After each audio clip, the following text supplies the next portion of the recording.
So what's going on there, YouTube? Paul back again, giving you a quick update. Man, this is probably going to be the coolest part of this entire build. The guys at Servo Vega are really going to love this once they see it.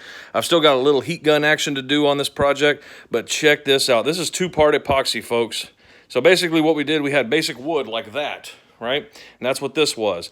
Wifey, she made me a sticker, Servo Vega Mobile, blah, blah, blah. Took some Minwax, black wood stain, stained over it, pulled the sticker off, exposing the original wood grain, taped off the perimeter with some masking tape, and we're just flooding the surface right now with some two-part epoxy. And I'm gonna show you which epoxy I'm using.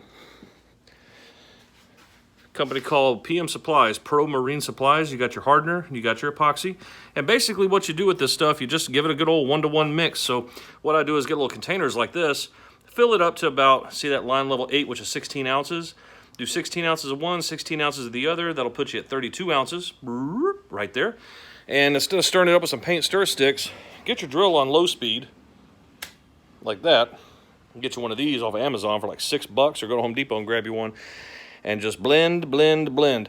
You don't want to put it on high speed, because high speed will cavitate the piss out of this chemical, and it'll just be full of bubbles to start with. And the problem is with this porous wood grain, and especially something that's been stained, what's going to happen is this stuff is so thick, it's going to float over the surface, and slowly but surely bubbles will want to rise to the top. And that's the air pockets that are trapped underneath and within the epoxy from actually making it, and underneath the epoxy from actually pouring it. And another thing, when you flood the surface of something, it's got to be level.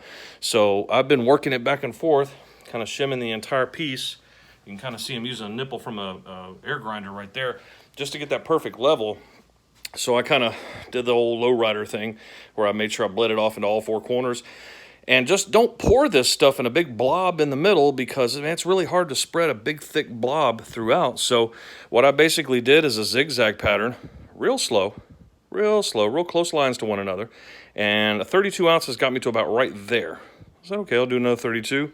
Another 32 ounces back and forth got me to about right here. And then I just did 4 and 4, another 8 ounces total.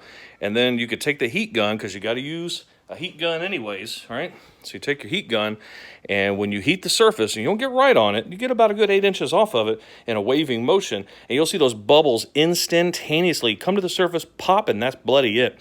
So you don't want to work one specific spot. You want to use a waving motion, go back and forth on this stuff.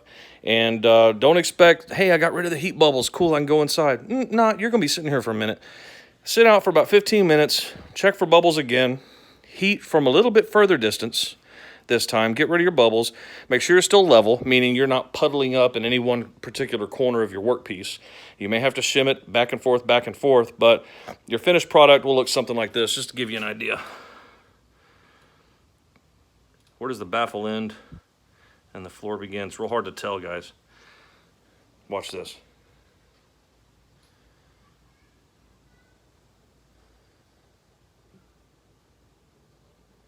That's insane. So, Servo Vega, I hope y'all like this. This one's for you guys. Thank you so much for trusting me to build the greatest SPL build of all time, at least in my opinion anyways. Servo Vega Stroker Pro Classic, y'all. Up next, baffle epoxy. We'll catch you guys on the next video. Thank you so much for tuning in. Click the notification bell down below. That way you can get notified every time I pop up a new video. And we'll see you guys next time. See ya.